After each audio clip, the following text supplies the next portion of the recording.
لبيك اللهم لبيك لبيك لا شريك لك لبيك إن الحمد والنعمة لك والملك لا شريك لك لبيك اللهم لبيك.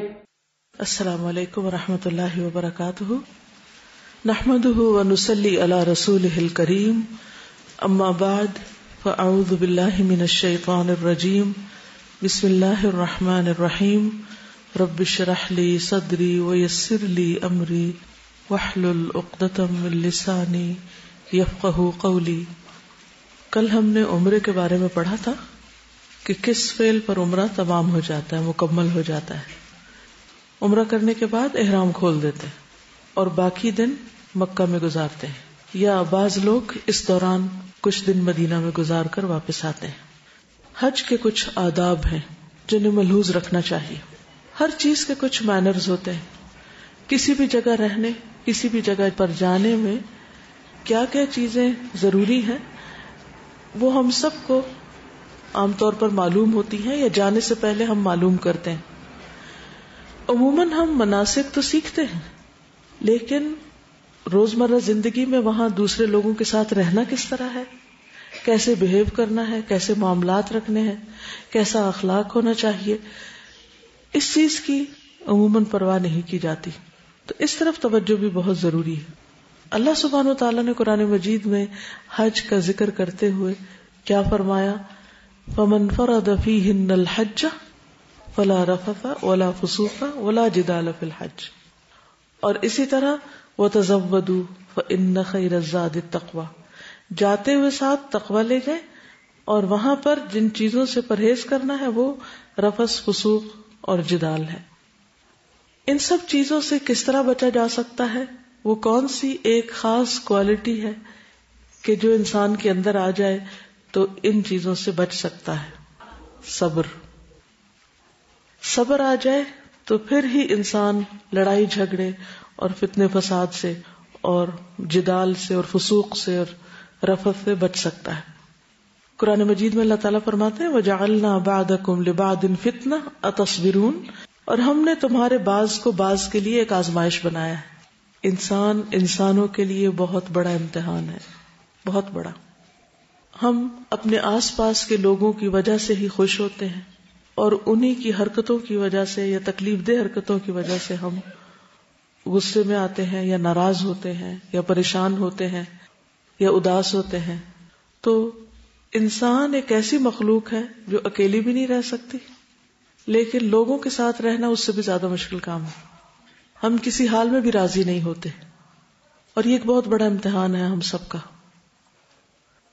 جن لوگوں سے ہمیں فائدے پہنچتے ہیں ان سے نقصان بھی پہنچتے ہیں، اور جن سے کبھی تکلیف پہنچتی ہے ان سے خوشیاں بھی ملتی ہیں. اس لیے ہمیں صبر سے کام لینا ہوگا اگر ہم واقعی زندگی کے سفر میں کامیاب ہونا چاہتے ہیں، اور خصوصاً حج کے سفر میں. جب بھی کسی کی طرف سے کوئی تکلیف پہنچے تو یہ کہہ کے صبر کر لے، یا یہ سوچ کے صبر کر لے کہ اس شخص سے فلاں اور فلاں فائدہ بھی تو مجھے پہنچا ہے. جب ہم کسی کے احسانات یاد رکھتے ہیں تو ہمیں اس کی طرف سے پہنچنے والی تکلیف بہت کم محسوس ہوتی. اور پھر ان الحسنات یذہبن السیئات، لوگوں کے اچھے رویوں کو یاد رکھنا ان کے تکلیف دہ رویوں کو بھلا دیتا ہے. نبی صلی اللہ علیہ وسلم نے فرمایا وہ مومن جو لوگوں سے ملتا جلتا ہے اور ان کی طرف سے آنے والی تکالیف پر صبر کرتا ہے، وہ اس مومن سے اجر و ثواب میں کہیں زیادہ ہے جو لوگوں سے میل جول نہیں رکھتا کہ ان کی تکالیف پر صبر کرنے کی نوبت آئے. جب آپ ملیں گے ہی نہیں کسی سے تو آپ کو تکلیف ہی نہیں پہنچے گی. جب تکلیف ہی نہیں پہنچے گی تو آپ صبر کہاں کریں گے؟ صبر کی نوبت ہی نہیں آئے گی. تو صبر نہیں ہوگا تو اجر کہاں سے آئے گا؟ تو اس لیے اس اجر تک پہنچنے کے لیے لوگوں سے ملنا جلنا ضروری ہے. لوگوں کے علاوہ ہماری روزمرہ کی جو مشغولیات ہیں یا مصروفیات ہیں اور روزمرہ کے پروگرام کا لازمی حصہ وہ کھانا پینا ہوتا ہے، جو حج میں بھی جاری رہتا ہے. عام طور پر لوگ وہاں کھانے پینے کی شکایات کرتے نظر آتے ہیں، یا تبصرہ کرتے رہتے ہیں کھانے پر. کھانے سے پہلے اس بات کی فکر لگی رہتی ہے کہ کہاں سے کھائیں گے, کیا کھائیں گے. جب کھانا سامنے آتا ہے تو کچھ اس وقت باتیں بناتے ہیں, کچھ کھانے کے بعد. کیا ہم ان تبصروں سے رک نہیں سکتے؟ رک سکتے ہیں اگر ہماری زندگی میں کوئی اعلیٰ مقاصد ہو. تو کیا کرنا چاہیے؟ صبر کے ساتھ ساتھ شکر. جو بھی ملے اسے کھا لیں اور شکر ادا کریں. حدیث میں آتا ہے اللہ تعالیٰ اس بندے سے خوش ہوتا ہے جو ایک لقمہ کھا کر اس پر اللہ کا شکر ادا کرے, یا ایک گھونٹ پیے اور اس پر اللہ کا شکر ادا کرے. تو کھا پی کر کیا کرنا چاہیے؟ شکر ادا کرنا چاہیے جو بھی ملے. پھر سکینت اختیار کرنا. نبی صلی اللہ علیہ وسلم نے عرفہ کے دن فرمایا ایھا الناس علیکم بالسکینۃ فإن البر لیس بالایداع. صحیح بخاری. لوگوں آہستگی اور وقار کو اپنے اوپر لازم کر لو. اونٹوں کو تیز دوڑانا کوئی نیکی نہیں. نہیں ہٹو بچو, شور ہنگامہ, پش کرنا, چیخنا چلانا, یہ مسلمان کے اخلاق کے منافی ہے. اور چال میں بھی وقار ہونا چاہیے, گفتگو میں وقار اور ٹھہراؤ ہونا چاہیے. لوگ معاملات کے اندر بھی اعتدال میں نہیں رہتے, یا وہ غصے میں بھڑک رہے ہوتے ہیں یا وہ خوشی سے نہال ہو رہے ہوتے ہیں. بھائی درمیان میں رہو, ٹھہر جاؤ, سکینت اختیار کرو. خصوصاً عورتوں کے لیے بہت مشکل ہے, لیکن کوشش کرنے پر آپ یہ عادت اور سیرت اختیار کر سکتے. کچھ لوگ میں دیکھتی ہوں کہ ان کے اندر ماشاءاللہ بے پناہ ٹھہراؤ ہوتا ہے. ایسے لوگوں کو دیکھا کریں کہ وہ کس طرح بات کر رہے ہیں, کس طرح چل رہے ہیں, کیا کر رہے ہیں, کیونکہ انسان دیکھ کر بہت کچھ سیکھ سکتا ہے. پھر اپنی ذات سے دوسروں کو سکون اور تسلی دینا.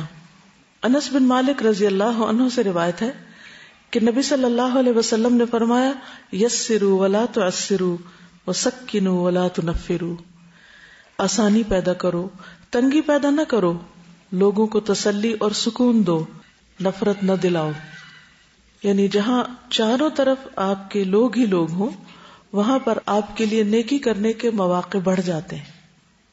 آپ اس نگاہ سے لوگوں کو دیکھیں کہ کہاں, کس وقت, کب, کیسے, کس کے کام آ سکتا ہوں. میں کسی کی کیا مدد کر سکتا ہوں, کیا خدمت کر سکتا ہوں, کسی کو کوئی بھلی بات بتا سکتا ہوں, کسی سے کوئی تکلیف دور کر سکتا ہوں, کسی کو آرام پہنچا سکتا ہوں. لیکن یہ سارے کام کرتے کرتے ساتھ ہی ذکر اذکار جاری رہنے چاہیے. بعض لوگ جب دوسروں کی مدد کرنے لگتے ہیں تو ادھر ادھر کی فضول باتیں شروع کر دیتے ہیں, وہ کوئی غیبت شروع کر دیتے ہیں, کسی پہ تبصرہ, کسی پہ ہنس رہے ہیں, کسی کا مذاق اڑا رہے ہیں, کام بھی کر رہے ہیں لیکن ساتھ ایسی حرکتیں کر رہے ہیں. تو اس کی بجائے کیا کرنا چاہیے؟ یا تو اچھی بات کریں, آپ پھر خاموش رہیں, اور خاموشی سے بہتر ہے اللہ کا ذکر. جب نبی صلی اللہ علیہ وسلم سے بہترین حج کے بارے میں پوچھا گیا تو آپ نے کیا فرمایا کہ سب سے اچھا حج کون سا ہے؟ جس میں کثرت سے اللہ کا ذکر ہو. رسول اللہ صلی اللہ علیہ وسلم نے فرمایا خیر العمل ان تفارق الدنیا ولسانک رطب من ذکر اللہ. بہترین عمل یہ ہے کہ جب تو دنیا سے رخصت ہو تو تیری زبان اللہ کے ذکر سے تر ہو. لیکن یہ اسی وقت ہو سکتا ہے جب عام دنوں میں ہمیں کثرت سے ذکر کی عادت ہو. نبی صلی اللہ علیہ وسلم نے فرمایا 3 لوگوں کی دعا رد نہیں کی جاتی. ان میں سے ایک اللہ کا بہت زیادہ ذکر کرنے والا. یعنی اگر آپ اللہ کا بہت ذکر کریں تو اس کا فائدہ کیا ہوگا؟ آپ کی دعائیں قبول ہوں گی, اور ہر شخص یہ چاہتا ہے کہ اس کی دعا قبول ہو, اور اس کو خوش قسمت سمجھتے ہم جس کی دعائیں قبول ہو رہی ہیں. پھر امیر کی اطاعت. وبرہ کہتے ہیں میں نے عبداللہ بن عمر رضی اللہ عنہ سے پوچھا میں کنکریاں کس وقت ماروں؟ تو انہوں نے فرمایا جب تمہارا امام مارے تو تم بھی مارو.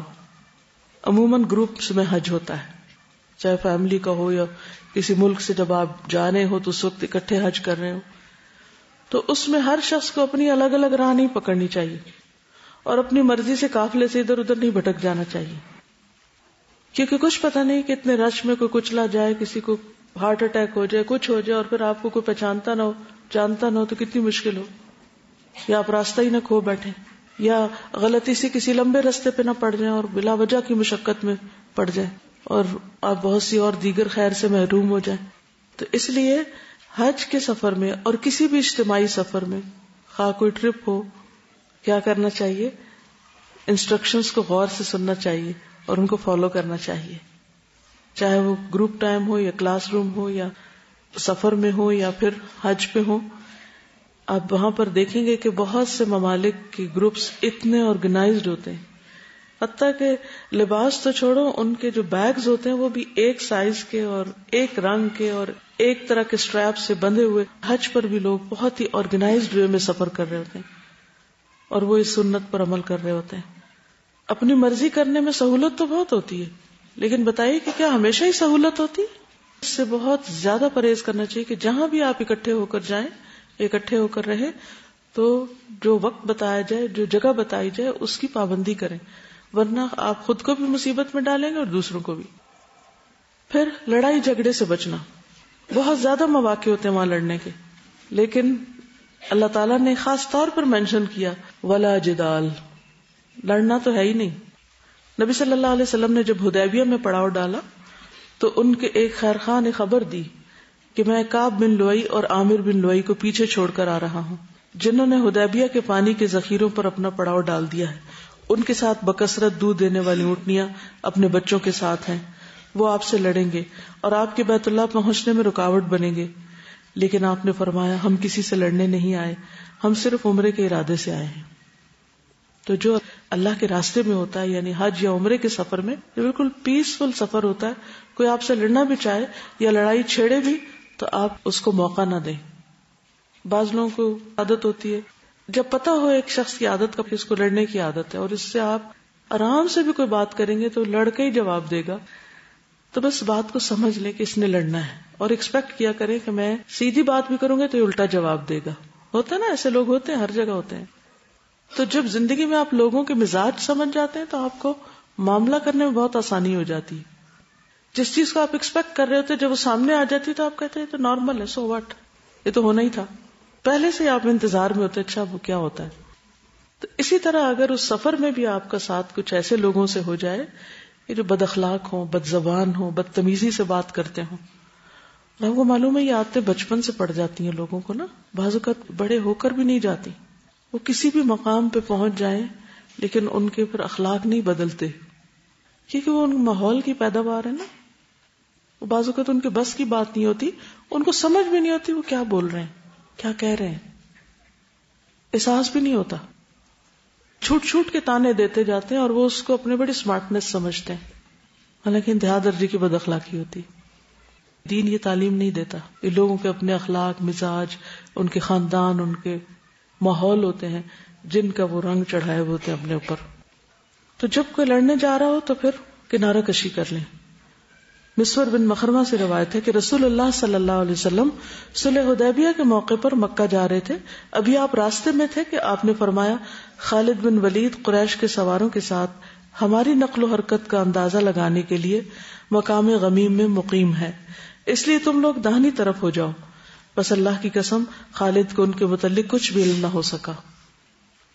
یعنی وہ پتہ چلانے کے لیے کس طرح مسلمان جا رہے ہیں وہ دیکھنا چاہتے تھے، تو نبی صلی اللہ علیہ وسلم نے رستہ ہی بدل دیا.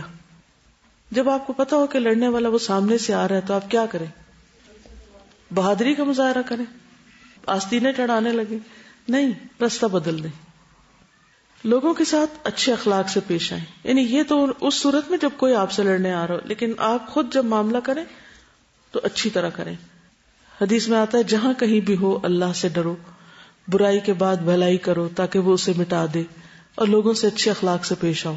ہم انسان ہیں، غلطی، کمی، کمزوری ہم سب سے ہو جاتی، لیکن اس کے بعد کوشش کریں کہ پھر اچھا سلوک کر لیں، حسن اخلاق سے معاملہ کر لیں. نبی صلی اللہ علیہ وسلم نے فرمایا تم میں سب سے بہتر وہ ہے جس سے خیر کی امید ہو. یعنی آپ جب اس سے بات کریں تو آپ کو یہ اطمینان ہو کہ اس شخص سے مجھے خیر ہی ملے گی، کوئی بھلائی نصیب ہوگی، اور اس کے شر سے امن ہو. اور سب سے بدتر وہ ہے جس سے خیر کی توقع نہ ہو اور اس کے شر سے امن نہ ہو. پھر زبان کی حفاظت، اس پہ خصوصی دھیان دیں، اس کو لاک میں رکھیں. ناشکری کے جملے نہ بولے جو اللہ کی ناراضگی کا باعث ہوں. ابو ہریرہ فرماتے ہیں نبی صلی اللہ علیہ وسلم نے فرمایا بندہ ایک بات زبان سے نکالتا ہے اور اس کے بارے میں سوچتا نہیں، جس کی وجہ سے وہ دوزخ میں اتنی دور پھسل کے گرتا ہے جتنا مشرق و مغرب کے بیچ میں دوری. تو اس لیے بہت سوچ سمجھ کے بات کریں، اور اگر کوئی بات کر کے آپ کو خلش شروع ہو جائے تو استغفار کر لیں، اور آئندہ ان جملوں پر چیک رکھیں کہ پھر ایسی بات نہیں کریں گے. جب ہم کثرت سے ذکر کریں گے اور خاموش رہیں گے تو پھر ایسی نوبت ویسے ہی کم آئے گی. رسول اللہ صلی اللہ علیہ وسلم نے فرمایا، اللہ اس بندے پر رحم فرمائے جو فائدہ مند بات کرتا ہے یا پھر خاموش رہ کر سلامت رہتا ہے. یعنی یہ نہیں کہ ایک مصنوعی خاموشی طاری کر لیں، جب ضرورت کے موقع پر بھی کوئی نہیں بولتا اس سے بھی دوسروں کو پریشانی لاحق ہوتی ہے، تو اس پریشانی سے بھی دوسرے کو بچانا چاہیے. تو اللہ تعالیٰ اس پر رحم کرے جو فائدے کی بات کرے، یعنی فائدے کی بات کرنے والے پر اللہ کی رحمت ہے. یا پھر اگر نہیں ہے کوئی فائدے کی بات، کام کی بات، تو خاموشی اختیار کر کے سلامت رہیں. پھر نظروں کی حفاظت، کیونکہ حج کے لیے کثرت سے مرد اور کثرت سے عورتیں گئی ہوتی ہیں اور باہم اختلاط بھی بہت ہوتا ہے. اس لیے کوشش کریں کہ کسی نامحرم پر نظر نہ پڑے. یعنی آپ چلیں اس طرح کہ جیسے آپ کے آس پاس کوئی بھی نہیں. فوکس کریں اپنے منزل پہ، اپنے مقصد پہ. تو ہر ناجائز غیر ضروری چیز پہ فوکس نہ کریں، اس پہ توجہ نہ دیں. چیزیں نظروں سے آگے سے گزریں گی، لوگ گزرتے جائیں گے. نظر ٹھہرائے نہیں کسی پہ. یعنی ہر شخص کو یہ معلوم ہے کہ نظروں سے اگنور کرنا کیا ہوتا ہے، کس طرح انسان اپنی حفاظت کر سکتا ہے. لوگوں کے ہجوم میں، بھیڑ میں، جب چاروں طرف بھی مرد ہوں تو بھی آپ کو طریقہ آنا چاہیے کہ آپ نے اپنی نگاہ کی حفاظت کس طرح کرنی. نبی صلی اللہ علیہ وسلم نے فرمایا، صحیح حدیث ہے، 3 افراد کی آنکھیں روز قیامت آگ کو نہیں دیکھیں گی. ان میں سے ایک وہ آنکھ ہے جس نے اللہ تعالیٰ کے حرام کردہ امور سے نظروں کی حفاظت کی، یعنی کسی کے سطر پہ نظر نہیں ڈالی، یا عورت مرد کے چہرے کو یا مرد عورت کے چہرے کو نہ دیکھے. تو جو اپنی نظروں کی حفاظت کرے گا اللہ سبحانہ و تعالیٰ قیامت کے دن اس کی حفاظت فرمائیں گے. پھر عمل بالمعروف اور نہی عن المنکر اور دعوت اللہ کا کام ساتھ ساتھ کرتے جانا. نبی صلی اللہ علیہ وسلم نے فرمایا، جب لوگ گناہ کا کام ہوتے ہوئے دیکھیں اور اس سے نہ روکیں تو عنقریب ان سب کو اللہ کا عذاب گھیر لے گا. تو ہاتھ سے بھی روک سکتے ہیں، زبان سے بھی روک سکتے ہیں، اور مختلف طریقے سے سمجھا کے بھی لوگوں کو، جیسے کوئی لڑ رہا ہے تو اس کو بیچ میں صلح کرا دیں، کوئی اور چھلکا پھینک رہا ہے، پانی گرا رہا ہے، پانی بچے ضائع کر رہے ہوتے ہیں وہاں بیٹھ کے. بعض لوگ پانی ایک کپ میں پینا چاہیے 2 اکٹھے میں پینا شروع کر دیتے ہیں، پی کے نیچے پھینک دیتے ہیں. بہت سے غلط کام ہو رہے ہوتے ہیں. تو آپ ان کو اپنے عمل سے بھی بتا سکتے ہیں، خود آگے بڑھ کے ان چیزوں کو ٹھیک کر کے بھی، روک کے بھی. مثلا نبی صلی اللہ علیہ وسلم حج پہ جا رہے تھے، ایک عورت نے آپ کو راستے میں روک کر ایک سوال کیا. اس کے پاس بچہ تھا، اس نے آگے بڑھا اور کہا، یا رسول اللہ کیا اس پر بھی حج ہے؟ تو آپ نے فرمایا نہیں، اور آپ نے یہ بھی بتایا کہ اگر تم اس بچے کو حج کراؤ گی تو تمہارے لیے اس کا اجر ہے. فرض نہیں ہے بچے پہ، لیکن اگر بچہ ماں کے ساتھ حج کرتا ہے تو ماں کو اجر ملے گا اس کا. تو ایک نہیں 2 حج ہو جائیں گے ایک ہی سفر میں. پھر اللہ کی راہ میں کثرت سے خرچ کرنا، فی سبیل اللہ خرچ کرنا، کیا اجر ہے اس کا معلوم ہے آپ کو؟ مثل الذین ينفقون اموالهم فی سبیل اللہ. تو حج کیا ہے؟ فی سبیل اللہ سفر ہے. تو ساتھیوں پہ خرچ کرنا، وہاں کے لوگوں پہ خرچ کرنا، کسی بھی اعتبار سے کسی کو فائدہ پہنچانے کے لیے، یہ کوئی صدقہ خیرات نہیں، ویسے ہی خوش دلی کے ساتھ خیر اور بھلائی کے کاموں میں خرچ کرنا، اس کا اجر بہت زیادہ ہے، عام خرچ کرنے سے بھی زیادہ ہے. اس کو مثال کیا ہے قرآن مجید میں؟ کمثل حبۃ انبتت 7 سنابل فی کل سنبلۃ 100 حبۃ واللہ یضاعف لمن یشاء. ایک دانہ جس سے 7 بالیاں نکلیں اور پھر ہر بالی پہ 100 دانے ہوں، تو گویا ایک دانہ ملٹیپلائی ہو کر 100 دانے بن گیا. تو 1 روپیہ یا 1 ریال آپ خرچ کریں گے تو 700 کے برابر ہو جائے گا. اس لیے خوش دلی کے ساتھ خرچ کریں. عبداللہ بن عمر سے روایت ہے کہ رسول اللہ صلی اللہ علیہ وسلم نے فرمایا، اللہ تعالیٰ اپنے بندوں کو نفع پہنچانے کے لیے کچھ لوگوں کو بطور خاص نعمتیں عطا کرتا ہے. اگر وہ خرچ کرتے رہیں تو وہ انعامات برقرار رہتے ہیں، اور اگر وہ رک جائیں تو وہ ان سے سلب کر کے دوسروں کو دے دیتا ہے. یعنی کچھ لوگوں کے پاس جو دوسروں کے مقابلے میں زیادہ ہے، اب فوراً سوچیں میرے پاس دوسروں کے مقابلے میں کیا زیادہ ہے، کچھ بھی جو سوچ سکیں آپ. کوئی اسکل، کوئی نالج، کوئی مال، کوئی ٹائم، انرجی، طاقت، کوئی بھی چیز وہ اللہ نے آپ کو اس لیے دی ہے تاکہ آپ دوسروں کو دے سکیں، آپ دوسروں کو دیں. کیونکہ اللہ تعالیٰ ان ساری نعمتوں کو درختوں کے ساتھ نہیں لٹکاتے، کچھ تو لٹکا دی ہیں لیکن ساری چیزیں درختوں کے ساتھ نہیں لٹک سکتی، وہ بندوں کے ساتھ لٹکی ہوئی ہیں. جو مومن ہوتے ہیں نا شجرہ طیبہ، تو ان اللہ کے نیک بندوں کے ساتھ وہ نعمتیں لٹک رہی ہیں. اب ان کا کیا فرض بنتا ہے کہ وہ اپنے پھلوں سے دوسروں کو فائدہ پہنچائیں. تو یہ اللہ نے آپ کو یہ پھل اس لیے دیے، یہ بہاریں اس لیے لگائی ہیں آپ کو تاکہ آپ سے دوسرے فائدہ اٹھائیں. اگر آپ دوسروں پہ خرچ کرتے جاتے ہیں تو کیا ہوگا؟ آپ کو اللہ اور دیتا جائے گا، اور سپلائی آتی جائے گی آتی جائے گی آتی جائے گی اور زیادہ بڑھا دے گا. لیکن اگر آپ نے روک دیا تو کیا ہوگا؟ اللہ بھی روک دے گا. یہ کس قدر افسوس کی بات ہے کہ ہم عام طور پر جو نعمت ہمارے پاس ہوتی ہے اس سے دوسرے کو فیض پہنچانے میں بخل کرتے ہیں. یعنی یہ تو میرے لیے، دوسرے کو کیوں دوں؟ ہونا کیا چاہیے کہ جو کام ہمیں آتا ہو ہم دوسرے کو کہیں. جیسے حضرت انس کے بارے میں حضور صلی اللہ علیہ وسلم کے پاس ام سلیم آئی تھی، یا رسول اللہ یہ میرا بچہ لکھنا جانتا ہے، آپ اس سے کام لیں، یعنی اس کے پاس یہ سکل ہے، آپ اس کو اپنی خدمت میں رکھیں. ہم کیا سمجھتے جو کچھ بھی اللہ نے ہم کو دیا، کوئی بھی چیز ہمارے تو کوئی بہت کمال تھا، وہ بہت بڑی خوبی تھی جو ہمیں مل گیا، یہ احسان تھا اللہ کا، فضل تھا، اس کو روکے نہیں ورنہ رک جائے گا. حضرت اسماء کو نبی صلی اللہ علیہ وسلم فرماتا لا تو کی فیو کا علیہ کی، روکنا مت ورنہ تم روک لی جاؤ، تمہاری تھیلی باندھ دی جائے گی. تو اس موقع پہ سب سوچیں وہ کون سا کام ہے جو میں دوسروں کی نسبت بہتر کر سکتی ہوں اور مجھ پر اللہ کا فضل ہے اور مجھے وہ آتا ہے اور میرے ساتھ والوں کو نہیں آتا. کیوں نہ میں ان کو بھی سکھا دوں، کیوں نہ میں ان تک بھی خیر لے جاؤں، کیونکہ الٹیمیٹلی وہ آپ ہی تک واپس پہنچے گی. تو کوئی بھی نیکی کا کام جو آپ کر سکتے ہو اور کسی بھی وجہ سے، خواہ وہ کوئی غصہ ہو، خواہ کوئی عداوت ہو کسی کی، یا بخل ہو یا حسد ہو یا کوئی ضد ہو، کسی بنا پر بھی اگر آپ روک لیتے ہیں نا تو آپ سے نیکی کے مواقع چھن جاتے ہیں، آپ محروم کر دیے جاتے ہیں. اللہ تعالیٰ وہ کسی اور کو نواز دیتا ہے، اللہ کسی اور سے کام لے لیتا ہے. پھر دوسرے حجاج کی مدد کرنے میں کیا کیا ہو سکتا ہے؟ مثلا ان کا سامان اٹھانے یا رکھنے میں مدد دینا. نبی صلی اللہ علیہ وسلم نے فرمایا جس نے کسی مسلمان سے دنیا کا کوئی دکھ دور کیا، اللہ عز و جل اس سے قیامت کے روز کا کوئی دکھ دور کر دے گا. اور جس نے کسی مشکل میں پڑے شخص کے لیے آسانی کی، اللہ تعالیٰ اس کے لیے دنیا اور آخرت میں آسانی کرے گا. اور جس نے کسی مسلمان کی پردہ پوشی کی، اللہ تعالیٰ دنیا اور آخرت میں اس کی پردہ پوشی کرے گا. اللہ تعالیٰ اس وقت تک بندے کی مدد میں رہتا ہے جب تک کہ بندہ اپنے بھائی کی مدد میں رہے. پھر شاعر اللہ کی تعظیم کرنا، یہ بھی حج کے آداب میں سے ہے.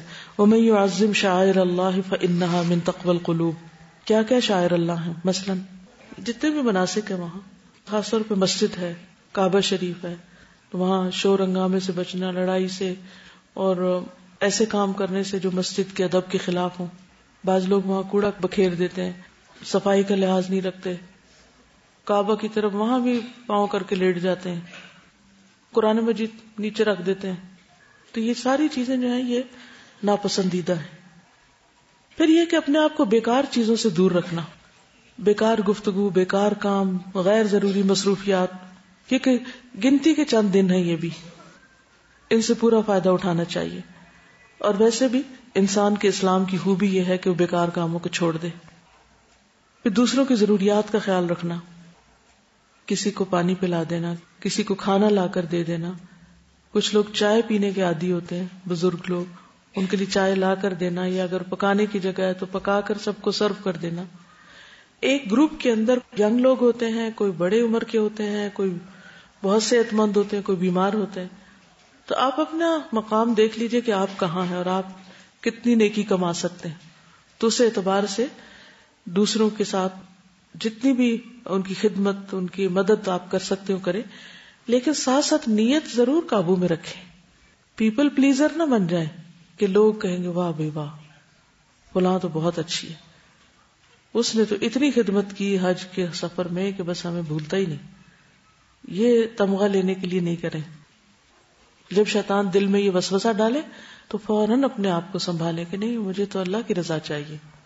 اس سے فائدہ کیا ہوگا کہ آپ اعتدال میں رہیں گے، نہ تو آپ تعریف کے انتظار میں رہیں گے اور نہ تعریف آپ کو فیول بنے گی کہ وہ تعریف کو فیول پڑے تو آپ چلیں. آپ چلتے رہیں گے حتیٰ کہ جب لوگ تعریف نہیں کریں گے یا بعض اوقات تعریف کے بجائے تنقید کریں گے تو بھی آپ اپنا کام کرتے رہیں گے، کیونکہ آپ کو پتا ہے کہ آپ اللہ کے لیے کر رہے ہیں، ان کے لیے تو کر ہی نہیں رہے تھے. پھر یہ ہے کہ اس راستے میں جو تکلیفیں ہیں ان کا ذکر نہ کریں اور ان کو بہت زیادہ بار بار دہرائیں نہیں، کیونکہ مومن کو تو عام حالات میں اگر ایک کانٹا بھی چپ جاتا ہے تو اس پر بھی اجر ہے، اور یہ تو اللہ کے راستے کا سفر ہے. پھر شکوہ کس سے کر رہے ہیں کہ اللہ تیرے راستے میں یہ اور یہ مشکل پیش آئی؟ نہیں، نادانی میں بھی ایسی باتیں نہ کریں، کیونکہ جو مسلمان جب اس کو دنیا میں کوئی کانٹا بھی چبھے اور اس پر وہ ثواب کی نیت سے صبر کرے تو اس وجہ سے اللہ تعالیٰ قیامت کے دن اس کے گناہ معاف کر دیں گے. تو ہائے ہائے نہیں بچائے رکھنا چاہیے. پھر اسی طرح اگر بیمار ہو جائیں حج کے سفر میں، علاج دوا کے ساتھ ساتھ اپنے ساتھیوں کو، آس پاس کے لوگوں کو تنگ نہ کریں، پریشان نہ کریں.